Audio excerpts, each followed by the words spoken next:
Hi everyone, welcome back to the channel. Today I am talking about these foregrips and whether I think they're actually useful, whether I like them, why I put them on my Airsoft replicas, and why I think maybe you should too if you're looking for this kind of thing. So reason I'm here is because I've just had this delivered.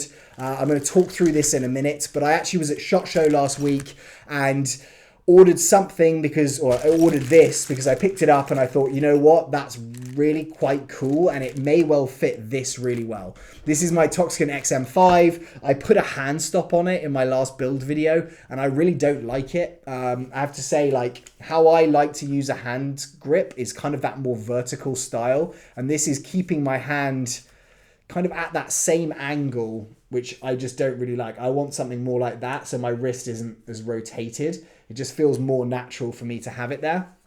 So I wasn't actually specifically looking for anything, but I went past the Unity Tactical booth and I saw that they had this, and I picked it up and I used it or felt it on a real steel, and it was really, really good. So I thought, you know what, I've seen that online, I've seen clips of it, videos. I don't think it would work very well, but when I picked it up, it felt great. So I'm going to be installing that onto this. That is what I'm going to do after I talk about my thoughts about foregrips, and I'm going to show you a couple of examples of other replicas that I've put them on. So I wasn't the biggest foregrip fan. I'll show you here.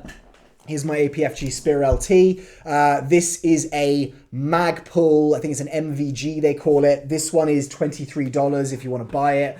But it is a foregrip that is pretty common, I would say. Like, you'd see it in a lot of places. I really love this thing. But I have to say, when I first got this replica, I like the look of a replica without a foregrip. Like, that to me looks a lot cooler. Or, see, it's a lot easier, that stock. That to me looks a lot cooler than if you're just doing that. And I know that the functionality's there, so it actually, for me, it's more about functionality. It doesn't look too bad. But I generally was like, okay, I'm not going to put a foregrip on my replicas because it doesn't look cool enough, which is a dumb thing to say. But it is Airsoft building, so, you know, it's kind of one of the main things that we do. We are LARPing at the end of the day, and these are toys, so you do want it to look cool, and that's why I put different sights on them, yeah, etc, etc. But I didn't really want to have that, and what I realized after playing around with some of them is that you kind of think, oh, I'm going to have a foregrip and it looks like this LMG gunner kind of situation. I'm going to hold on to it like this. I don't actually do that nearly ever. I will always kind of like hook it, and it's really great for me because it puts my thumb in this position, which I'll show you in a second, of like being able to push any switches, any buttons that I have there. It gets my hand kind of onto the side and out of the way while still having that lock-in kind of feeling. And I can, if I need to, and I will do this occasionally. As I said, I don't really like shooting like this, but I have to say, sometimes you'll find that when you are behind a corner, or, you know, if you've got a position and you're watching a door or something and you're just holding it up, waiting for someone to come through that space, I often will have it where my arm is starting to get pretty tired. And this not only gives you an option to push it up against something and to kind of have it held in place, but you can switch your hand to that position. And if you've got this arm like stuck in a lot more, like sucked into your body, the ability to hold weight does feel better. So you can move it from here to here. If I show you on this, I'm going from here out to here. So I like that it's there and I can do that. However, I don't ever expect to do it. I have done it in the past, but really for me, the benefit is just having this kind of like hook here. And the reason I like this Magpul one a lot is it's this oblong shape, which I just really like. I think it's just more ergonomic. And then it has this kind of thinner part on the inside, which just allows me to just hook fingers into it. But that was kind of my conversion. And I'll show you actually the replica that started that conversion, because it was not the Spear LT. It actually wasn't even this. It was another Mark 18 that I have, a Tokyo Marui one. This one is a Guns Modify with a Howl rail on it. Makes it look more like a URGI. But I have a Tokyo Marui Mark 18. It has the Picatinny quad rail, and that's great to hold. But generally, you know, like quad rail as opposed to this, it's a lot thicker. It's a lot harder to. It's not harder to grip. It's just a different style of grip. And I had these on the top, so switches, and so having the ability to be able to push that or know where they are made a big difference. So what I ended up doing was putting one of these, almost the exact same one, I think it is the exact same one, onto the actual replica. It was actually in their like brown color, but this is from Daniel Defense. This is a lot more expensive actually. This one is $36 as opposed to 23, so 1.5 times the price. And on that one, I actually got a, they make two. They make one which is like this, which is their M-lock, which goes into like any M-lock slot. It's very similar to the other one where you can see the M-lock screws are in there. It's quite hard to see because it's dark. But I basically liked the M-lock one. Their Picatinny one is kind of like a round stubby thing, and I don't like it. So obviously having a Picatinny rail on there did make that difficult. So I went as far as to getting an adapter from Picatinny to M-lock, like a little plate. Then I put this actual M-lock grip on it. Now, Daniel Defense, I pretty much love everything they do. Obviously, you get a lot of branded stuff now, so you can get a lot of this. This is a real steel Daniel Defense stock, so you can see I like the profile of it. It's pretty skinny. It's got the kind of rubberized cheek well here. I really love the feeling of this pistol grip. Again, Magpul and Daniel Defense generally are like interchangeable for me for how much I love their furniture. But this one is probably, I think, one of the best hand grips. If you're looking at getting a Daniel Defense or like a kind of hand grip, you can't go wrong with this, really, I wouldn't say. The one thing that is different from the other one is just it's a bit longer. So with this, you can see here my fingers are sticking out a bit further. So it does kind of give you probably a little bit less sleek profile.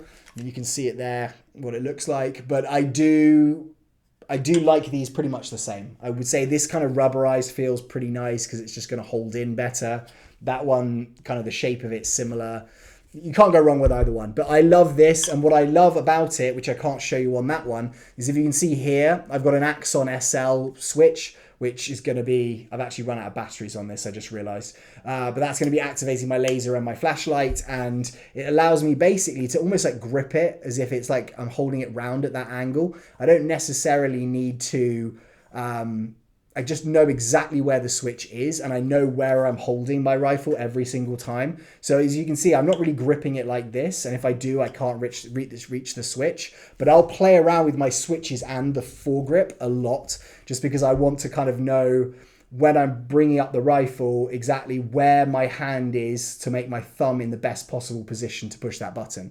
And so I basically use it more for that, and I think this works really well, especially if you're running switches. Like, you can obviously use the switch. If not, you can hold it like that, but my wrist feels like it's a really awkward angle like that. I don't know how long I could be holding it for. Maybe I'd move the switch further forward, but I really like this one. $36 on that. And then I'm going to show you one other one, which I'm not sure about yet. It's this, which is a little bit of a different, it's more of a hand stop, but it's the dye-free Tiger Claw. If you watched my video actually on the other MPXK that I have, I went through this and their pistol grip. Pistol grip's awesome, very straight kind of thing. This really is in the wrong direction. It's a hand stop, so it should be going that way, but it's a big one, so it can almost work as a hand stop foregrip. So I think this is a great like in between. I'm still not sure if I like it, but it does allow me to kind of do that hook. And then if you can see here where my thumb is, like I'm getting that same purchase right there. The other thing is I'll often like magwell shoot.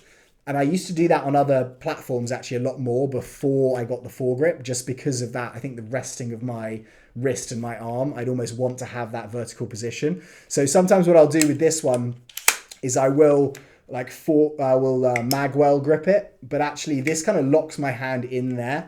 So it gives me that like, okay, I know I'm not kind of going forward. I can kind of, it just gives me more control. Or I have this here, or if I want to, I can just kind of use it in that way.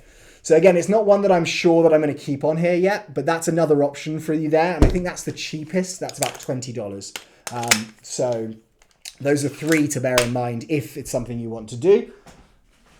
Put that one down, which moves us on to this, the final part of the video, my XM5 Toxicant. I put this on in the previous video. Again, this is really a hand stop. It's not a foregrip. And normally what it's going to do is basically allow you to kind of like put your hand here, have some back pressure, have your fingers either side if that's what you want to do. And again, I put it here for the reason of knowing where my thumb is going to be in order to like use it. And it kind of works for that, but it's not that comfortable. And so when I was at SHOT Show, I saw this from Unity Tactical, same company that make the Axon switch, as I said.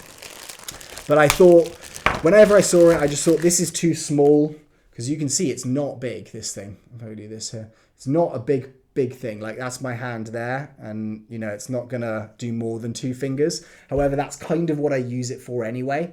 So I thought, you know what, I'll try it out. It's M-Lock. I got it in FDE, so it would go with the Toxicant itself, with the Sig Sauer coloring itself.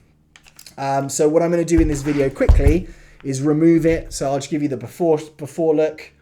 That's what it looks like. You know, I think the black kind of blends in, so you can't really see it. But for me, I just, as soon as I put it on there, you may have seen the video where I was building it. It just did not. It did not make me feel that excited to get it on, or to play with it in that way. So what we're going to do is I'm going to find the right hex key for this, which might be this guy.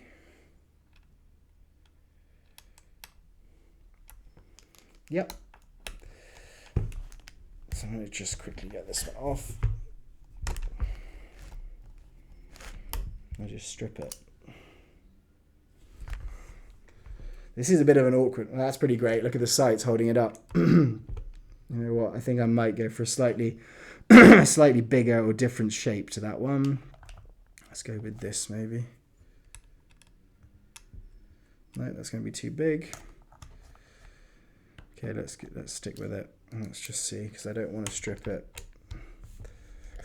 But I've obviously put it on too tight. There we go. So with M-Lock, I'll release it a little bit. I'll kind of pull it up just so I can feel it. And then I'll kind of rotate just so then I can kind of feel it coming up. And that is just that way. So we're going to do that. So that's what I was trying not to do. It's not a big deal. But that has got the M-Lock adapter out. M-Lock adapter, M-Lock screw. Put that on there so we don't lose it. Then what I need to do is get this guy, where those 2 holes are. I'm going to put through the adapters on there. They give me a nice little key with this. The price on this one is $28, so it's kind of middle of the road. It's more expensive, but it's not, you know, it's not significantly more. I would say, like, for spending that $20, $30, I think it is one of the kind of upgrades that you can do, which may not be the look you necessarily want, but it's going to make it probably look more authentic, because there are a lot of like real steel operators who use it, who use foregrips, obviously. I'll do this one. But it, like, in terms of like the actual gameplay advantages, I think they're quite significant. I think if you just kind of looked at them like I did and thought, you know what, I don't want to play with one of those, it looks silly, maybe give one a go as well just before, because it might mean that you just think, oh, actually. So they put thread lock on this, and actually the actual bolts that they've given me are really solid. Like, they're really good bits of hardware, which you'd expect from Unity. Like, they definitely have got a good reputation of building good products. SHOT Show was mental when I was there, absolutely mental. Like, I just walked around for 2 days straight and just still couldn't find where I was going. I just felt lost the entire time. I would probably spend about 20-30 minutes out of every hour just thinking, where am I? And then trying to work out which way was the exit. Okay, so what I'm going to do is I'll give it like a little... This is going to fit in one of the M-Lock slots, so that's going to go in there perfectly. Well, hopefully perfectly. I'm going to tighten it up a little bit just so then we can... So what I'll do with these is I'll give them a half turn. I'll pull up against it, and then as I pull up against it, that's when I'll actually do the pulling down. I'll do the same on both sides. You don't want to like over tighten on one side. I can give you an M-Lock lesson if you want, but it's a little bit of a finicky attachment in comparison to some of the this one's not biting.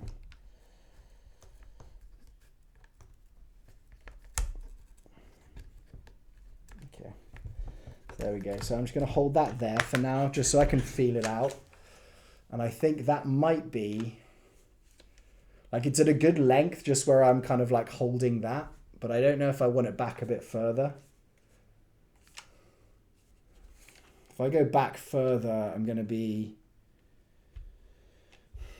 you know what? I think that's actually pretty good. I think that for me there is giving me enough purchase to come back. So I'm just going to tighten that one in.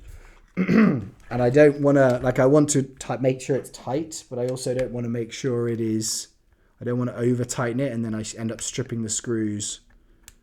Like, this is a real looking thing, but it's definitely not going to have the recoil of a real firearm. So you don't have to worry as much about it shaking it loose. Like, it is going to shake loose because it does have recoil, but it is not going to, and that depends on what you're using as well. Like, if you're in Airsoft and you're playing and you're not playing with gas blowback, you're playing with an AEG, you're not going to have the same issues. And I like to put real steel on everything. I think with this kind of thing, it's worth doing the real steel because you can get a cheaper foregrip, but it's not going to be much cheaper, I can't imagine, and it's not going to do nearly as good a job. You know, the hardware might not be good, it may break easier, your hand might just slip off it more, but that, I think, for me is actually really good. So with this one, I've got that hook there. It's actually got some kind of like stippling bumps here, which I think they'll wear in a bit, but that could be quite painful if you're like actually just ripping your hand off it, but it's going to give you that grip. So for me, this does feel good. I can use it like that if I want to. I'm going to play around with this, actually. There's a chance that I could end up moving that slightly further back. I might just go with like a half lock just right there, because I do think that is kind of stretching me a little bit. But I'm going to do that after the video, because I don't want you guys to have to watch me going through an entire another... I'll give you another one of these just so you have it.